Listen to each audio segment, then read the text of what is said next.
नमस्कार। इस अंक में आप सभी का बहुत बहुत स्वागत है। सुप्रीम कोर्ट में रिव्यू पिटीशन की सुनवाई का इंतजार करते करते नवंबर से फरवरी भी बीत गया, होली भी बीत गई, लेकिन रिव्यू पिटीशन पर सुनवाई की कोई सुगबुगाहट नजर नहीं आ रही है। अभी तक भी रिव्यू पिटीशन लगातार डाले ही जा रहे हैं। अभी 10 दिन पहले तक भी रिव्यू पिटीशन डाला गया है। अब कुल मिलाकर रिव्यू पिटीशन की संख्या बढ़कर 40 हो गई है। रिव्यू पिटीशन अभी तक लिस्ट क्यों नहीं हुआ, इसके बारे में कुछ ठीक कहना तो संभव नहीं होगा, क्योंकि इसकी सही जानकारी सुप्रीम कोर्ट के रजिस्ट्री से ही पता चल सकता है। बहरहाल इस रिव्यू पिटीशन पर सुनवाई तो होगी और निश्चित रूप से होगी। समय चाहे जो भी लग रहा हो, लेकिन सुनवाई अवश्य होगी। इस रिव्यू पिटीशन में सबसे पहले यह प्रयास होना चाहिए कि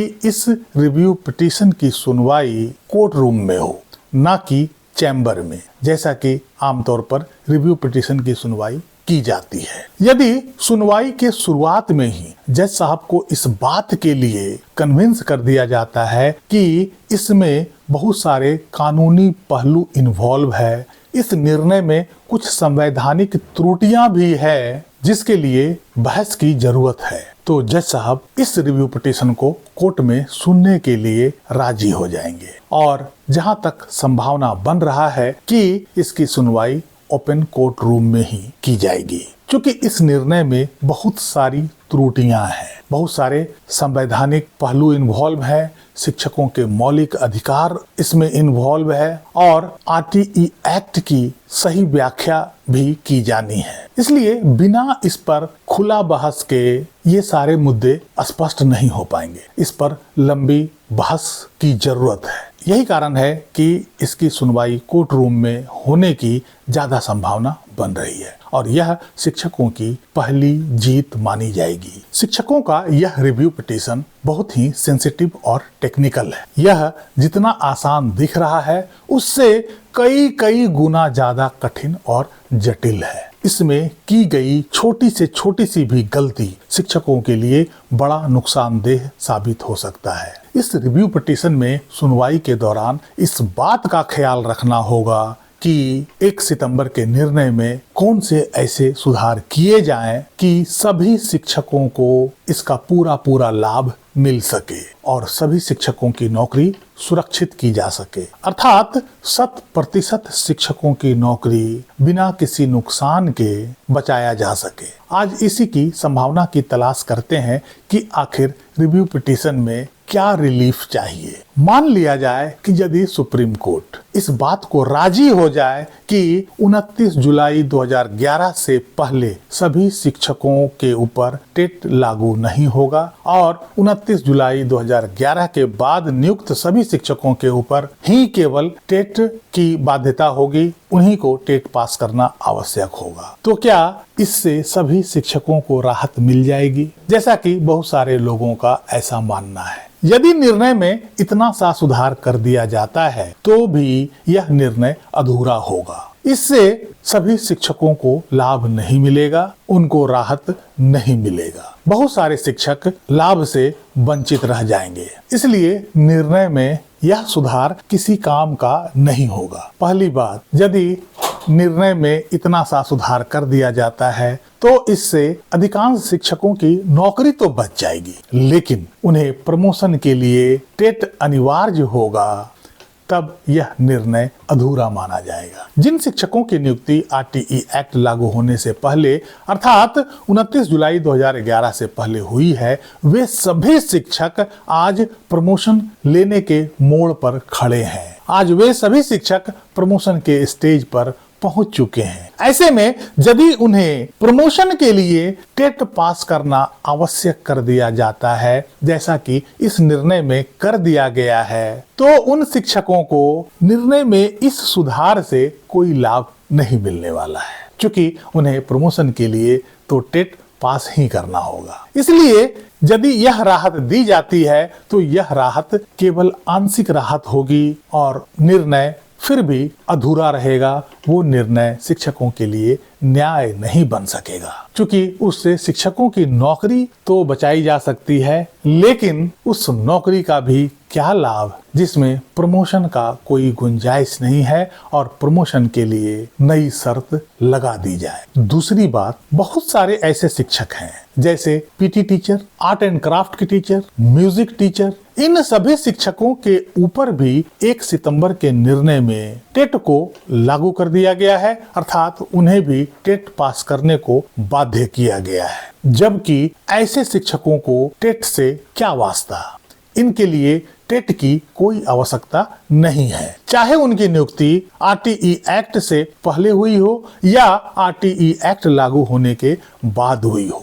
इन शिक्षकों के न्यूनतम योग्यता में टेट का कोई मतलब नहीं होता है, टेट का कोई जरूरत नहीं है। इन शिक्षकों पर टेट को बिना सोचे समझे लाद दिया गया है। ऐसे शिक्षकों को टेट से क्या वास्ता?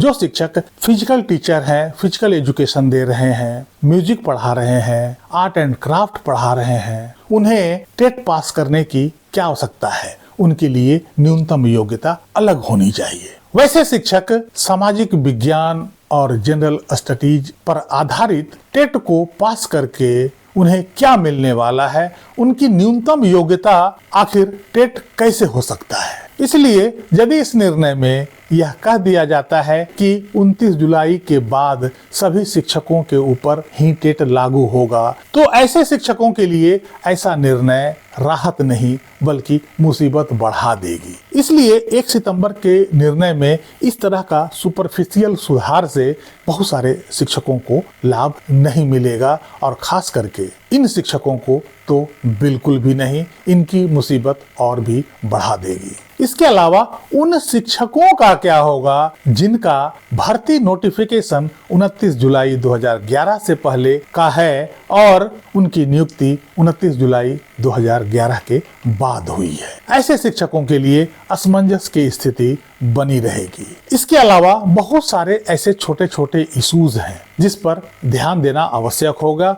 यदि रिव्यू पिटीशन के बहस के दौरान सभी पहलुओं पर ध्यान केंद्रित नहीं किया गया तो निश्चित रूप से इसमें कुछ कैजुअलिटी बनी रहेगी। कुछ शिक्षक ऐसे रह जाएंगे जिनको इस निर्णय से कोई राहत नहीं मिलेगा बल्कि उनकी मुसीबत बढ़ जाएगी। और हमें ऐसा रास्ता ढूंढना होगा जिसमें 100% शिक्षकों को राहत मिल सके, तभी सुप्रीम कोर्ट का निर्णय न्याय कहलाएगा और सभी शिक्षकों को न्याय मिल सकेगा। इसलिए जितना आसान रिव्यू पिटीशन लग रहा है उतना आसान होने वाला नहीं है। इसमें हमें तय करना होगा कि आखिर किस फॉर्मूला को अपनाया जाए या इस निर्णय में किस तरह का सुधार किया जाए जिससे 100% शिक्षकों को न्याय मिल सके। हालांकि यह कठिन ही नहीं, बहुत कठिन है, क्योंकि ऐसा निर्णय हमें कानून के अंदर ही ढूंढना होगा, कानून के बाहर नहीं।